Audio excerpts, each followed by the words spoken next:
We are back with actress Jodie Turner-Smith, who burst onto the Hollywood scene with her breakout role in the 2019 movie Queen and Slim. Now she is joining an epic universe in the new series Star Wars: The Acolyte. Take a look. Don't be afraid, Oshi. Ascension is about walking through fear. It is about sacrificing a part of yourself. The power of many instead of the power of one. You think you want something different than life in this coven, but that is because you are young. Oh my God, we totally bought every single word. I'm staring intently because this is the first time I get to watch it too, so I'm like... Oh, okay. We have so much to catch up with you about, Jodie, but let's just talk about your journey here, because you started off in the banking world. Yes, I did. mean, what a strange twist and turn. And I know kind of a chance meeting with Pharrell changed everything, but did you imagine when you were a banker, like, I am putting a square peg in a round hole. This is not right for me. I mean, that is how I felt, you know. But I didn't necessarily know like where I was supposed to be. But I just knew that I didn't want to be there. Like, it didn't feel like, because I looked around and saw other people enjoying their job, right? Yes. So I was like, oh, it's possible. You can have fun. I can enjoy my job, but I'm not enjoying it. So maybe I need to go and find something that I do enjoy. But I was like, what is that? But were your parents trying to keep you on the straight and narrow? I think they felt they were so proud of me that I had, I had done everything and I had gotten myself there. And I think they were like, you're an adult, you can figure it out for yourself. But I think also like my mom was like, oh God. Let's talk about the Pharrell of it all. You went to a show, you were backstage. Yes. What did he say to you that made you change a lot? I mean, he just, there had been already like some ideas in my head, but then I met this person who was a stranger to me and who I felt like, was plugged into that world. Who was like, and Pharrell, when he's like really excited about something, he was just like so excited, and it was like, you should be in front of the camera. Like, you're so beautiful. Like, what are you doing? Like, you should be in front of the camera. And I was like, if this like complete stranger is like showing this much faith in my abilities, like maybe I should just show some faith in myself. So like, let me go and explore and how was that? See road? what that will. Was it? I mean, it was a lot of hard work, a lot of heartbreak, a lot of no's. Do you know what I mean? Before I really figured out like where I wanted to be and what worked for me, and also like when I started as well, it's always a challenge. I think being black in the business and being dark skinned, but it was definitely less in vogue then, and so there were a lot of different struggles, but I'm not afraid of hard work. First of all, I love that. Because I think some people think lucky accidents means that there's no work involved. But also, you had to listen to yourself and know that those no's did not define you. How did you do that? Where do you get your strength from? I mean, look, I think to do this job, you have to be like kind of cuckoo, like thinking like, you know what I mean? Like this like adamant belief that like, no, I could do this.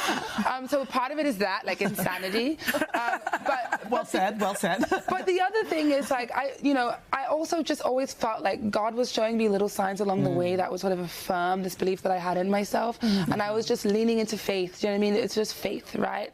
And that's it. The faith of a mustard seed. I just held on to it and nurtured it and just continued to, and then I put in the work. I was like, I will work towards this. And every time I hear a no or I find a door closed, then I'm going to go and keep working, because all that's going to do is edify me and make me better. And I feel like you're a bounce back person too.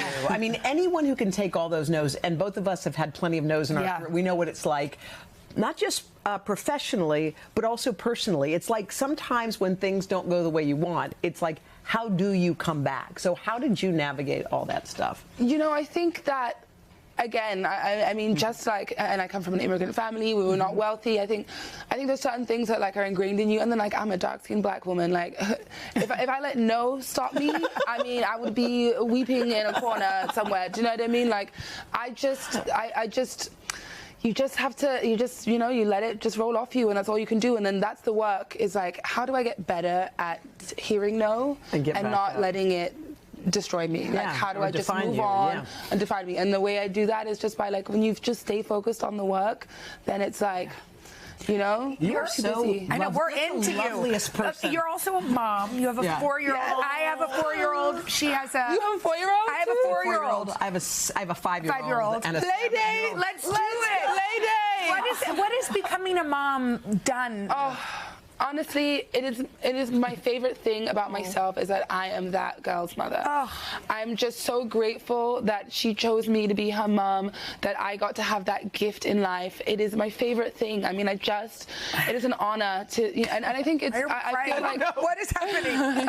I feel like it's, it is our birthright to mother, like whether we bring our own children or not, like that is, I think, a woman's birthright is, we hold space for those around us, but just, I mean, it has shifted everything about me. It has only enriched me. Like, it has shown me, number one, how powerful I am, right, ladies? Yes. Like, whoa. Yes. Like, I'm actually, it's like supreme being. Okay, wow. I feel like you need to be a motivational speaker. Yes, listen, and don't get me started. We've only got a couple of minutes left, but I can talk about motherhood. You need to be a motivational speaker. Okay, yes, you already are. We have to go, but no Star Wars. Tell us Star Wars. I mean, this is a dream project. Yes, it is a dream. And you know something? I'm so grateful because a director that I had worked with already and loved and literally was so obsessed with, Kotb, he called me and he was like, I'm going to do this Star Wars show, and I've got these episodes and it would be like our own little movie. I was like, yes. Yes. And you know what he said to me? Because when we were promoting, we did a little film called After Yang, which is amazing. Everyone should watch it if you haven't already,